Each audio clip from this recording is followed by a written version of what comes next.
Olá, queridos amigos do CPMM, aqui é a Suzana, espero encontrá-los todos bem nesta quinta-feira, né? Vamos continuar aí o nosso estudo do Evangelho segundo o Espiritismo, já estamos no capítulo 5, né? E hoje vamos falar de um tema muito recorrente quando se faz o estudo da obra espírita como um todo, bibliografado aí em diversas obras, temas recorrentes de palestras, de estudos, né? Um problema de saúde pública no Brasil considerado, que é o suicídio, né? Acredito que muitos de nós ainda têm uma visão muito superficial sobre o suicídio, porque na maioria das vezes as pessoas associam, né, ao ato simplesmente a quem, né, atenta contra a própria vida de forma direta, né, alguém que, por exemplo, usa uma corda ou uma arma de fogo, né, ou algum objeto cortante nesse sentido. Nós acabamos aí não dando tanta importância ao suicídio que ocorre de forma indireta, né? Como assim de forma indireta?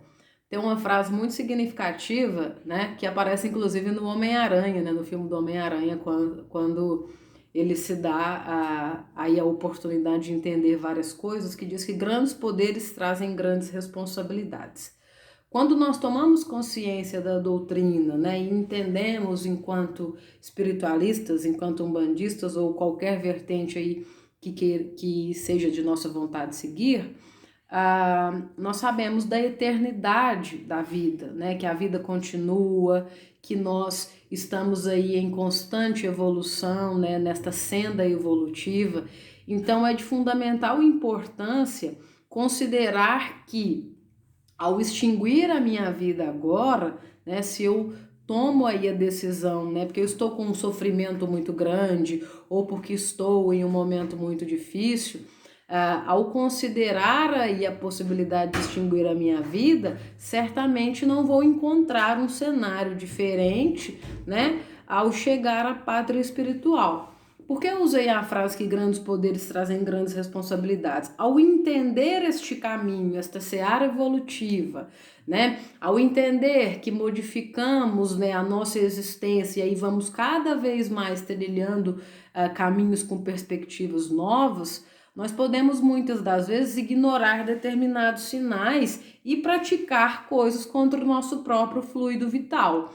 Eu acho que um dos momentos mais significativos que a maioria já deve ter visto, né, no cinema ou em contato com a literatura, é o caso do André Luiz, né, em Nosso Lar. O André Luiz, ele era tabagista, alcoólatra, gostava muito da vida boêmia, né, era hedonista de forma bem, né, pungente mesmo. O que é que acontece?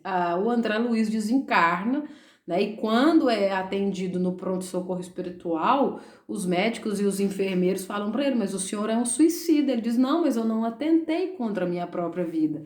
Porque o próprio André Luiz acreditava que só era suicida quem, né, enforcava ou praticava qualquer coisa dessa natureza. E ele, né, de acordo com o que o Nosso Lar traz, o André Luiz ficou 8 anos no umbral, né, passando aí por vários tipos de dificuldades para conseguir entender e dar valor aí à própria vida, até conseguir migrar para outra parte do plano espiritual. O Dr. Fernando tem uma frase que acho muito significativa, que ele diz o seguinte, que o umbral é nossa própria consciência. Quando ele falou isso, foi algo muito marcante para mim, né, porque eu acho que muitas das vezes as maiores dificuldades que nós encontramos, seja na nossa vida material e acredito que na pátria espiritual também, pelos relatos que nós temos, né, seja numa mesa de desobsessão, seja nas histórias que os próprios guias contam, né, as entidades que são atendidas às vezes contam, é que a nossa consciência, ela sempre nos alerta com relação àquilo que está errado. Então, nós temos a oportunidade de buscar resolver aquilo ou de ignorar. Muitas das vezes nós acabamos ignorando, né? E aí nós nos colocamos em momentos mais difíceis, em situações mais complexas de serem resolvidas. Então, a frase do Dr. Fernando é muito significativa. Outra coisa também importante a ser falado sobre o suicídio é que nós temos a tendência, né, muitas das vezes enquanto espiritualistas, de culpar obsessores. Ah, mas é porque estava muito influenciado pelo obsessor. A gente terceiriza a culpa, né, uma espécie de outsourcing aí da culpa. E é muito importante que nós saibamos que o nascedouro está em nós. As entidades influenciam? É evidente que sim, seja para o bem, seja para o mal, mas o nascedouro, o sentimento está realmente em nós, né? Aí uma questão até mesmo de estatística da OMS, né? Os países considerados os países de primeiro mundo, que têm excelentes condições de vida, né? Como, por exemplo, o caso da Noruega. A Noruega é o país número 1 em número de suicídios, né? E, consequentemente, em questão de IDH, em desenvolvimento humano, melhores condições, né, de vida, também se destaca. Às vezes, né, os estudos levam a crer o seguinte, que a ausência de problemas, né, a vida fica de um modo tão regular que as pessoas acabam ficando aí em si mesmadas, né, e acabam não tem nada de significativo para poder desenvolver ou para poder viver e acabam retirando a própria vida.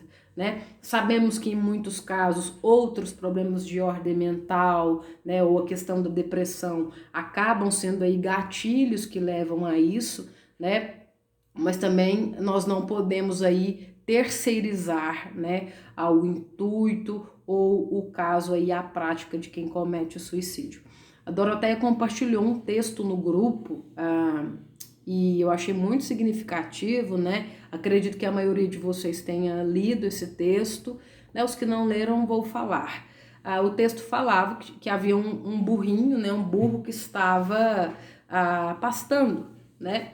E o diabo resolveu que ia soltar esse burro, né? Ele soltou o burro e o burro invadiu, né, uma fazenda e estragou toda a plantação do fazendeiro. O fazendeiro ficou com muita raiva, né? E atirou contra o burro, ele matou o burro. O dono do burro ficou com mais raiva ainda, foi até a fazenda e matou a esposa do fazendeiro, né? Depois que o fazendeiro perdeu a esposa, ele foi até a casa desse moço que havia matado a esposa dele e atentou contra o filho, né?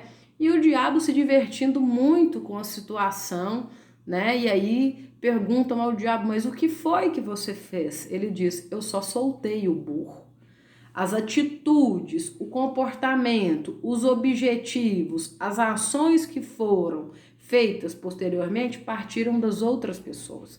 Então, em nenhum momento nós podemos terceirizar, né, tudo aquilo que está acontecendo e entender que nós somos pessoas em construção, nós estamos buscando melhorias, então nós não podemos passar para outra pessoa a responsabilidade das nossas atitudes. Eu vou ler agora junto com vocês um trecho que achei muito significativo aqui no capítulo 5 e grifei. Na minha versão, na minha edição, está na página de número 78. O trecho diz o seguinte: ocorre o mesmo com o suicídio, com exceção daqueles que se efetuam no estado de embriaguez e de loucura e que se pode chamar inconsequentes. É certo que, quaisquer que sejam os motivos particulares, tem sempre por causa um descontentamento. Ora, aquele que está certo de não ser infeliz, senão por um dia, e de serem melhores os dias seguintes, tem facilmente paciência. Ele só se desespera se não vê fim para os seus sofrimentos. Que é, pois, a vida humana em relação à eternidade, senão bem menos que um dia? Mas para aquele que não crê na eternidade, que crê que tudo nele se acaba com a vida, se está oprimido pelo desgosto e pelo infortúnio, não vê seu fim, senão na morte. Não esperando nada, acha muito natural, muito lógico mesmo, abreviar suas misérias pelo suicídio. Nós sabemos aí, né, enquanto umbandistas, enquanto espiritualistas, de um modo geral, né, da continuidade da vida. Este momento que temos aqui agora é apenas um hiato da nossa existência, né, um fragmento de todos os momentos, de todas as vivências aí na roda das encarnações. Então, chega a ser, de certa forma, até ingênuo da nossa parte acreditar, né? Se eu tenho um controle muito grande sobre as coisas, se eu acho que tudo se resume ao que eu vivo aqui agora, e se eu estou de fato num momento muito triste, né? Se tudo acaba aqui, então se eu dou fim à minha vida, eu acabo com toda essa tristeza. E é um ledo engano, né? Porque as coisas não acontecem dessa forma. A ciência, muitas das vezes, né? Hoje nós temos outras práticas, né? Os cursos de medicina também vêm se atualizando muito com relação a isso, né? E buscando aí trazer um entendimento maior, né? Sobre a vida espiritual. A ciência, muitas das vezes, colocando, né, início e fim para tudo, acaba colaborando com essa ideia, né? Se eu me encontro desafortunada e eu num momento de miséria muito grande, isso não há nada a esperar, né, do futuro, então eu preciso acabar com isso agora.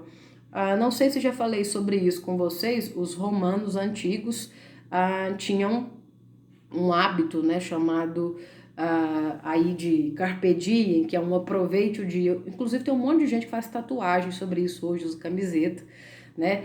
Nós traduzimos literalmente aí para o português como aproveite o dia, mas na verdade era viver o presente até o esgotamento, porque eu não tenho nada para esperar do futuro. Isso aí foi a grande oportunidade, né, que o Império Romano teve, mas acabou gerando a sua total decadência. Uma outra coisa também que é importante frisar, a palavra demônio, né, deriva de daemon, e daemon deriva do grego eudaimonia, que significa felicidade. Então, Suzana, você está dizendo então que o demônio traz felicidade? Não, porque os gregos antigos, eles acreditavam que a felicidade, né, ela era enviada aí através de algo superior, né, algo que estava fora do corpo. E depois, com o passar do tempo, nós tivemos a exacerbação dos sentidos, né, e tudo sendo vinculado aí à questão material, né? Nós temos sempre na história aí esse movimento cíclico. Ok, pessoal? Vamos valorizar a vida, entender o quanto essa oportunidade de estar aqui agora é importante para solucionarmos todos os problemas, todas as dificuldades. É certo que nós vamos solucionar todas? Não, mas nós temos a oportunidade de resolver boa parte, então não vamos jogar isso fora, né? Para que na próxima, né, e todos nós sabemos aí que teremos que retornar, né? Que a gente possa se encontrar em momentos mais felizes, melhores, cada vez mais responsáveis e conscientes do que somos e do que temos que fazer, ok? Espero que todos estejam bem e se cuidando. Um beijo e até a semana que vem.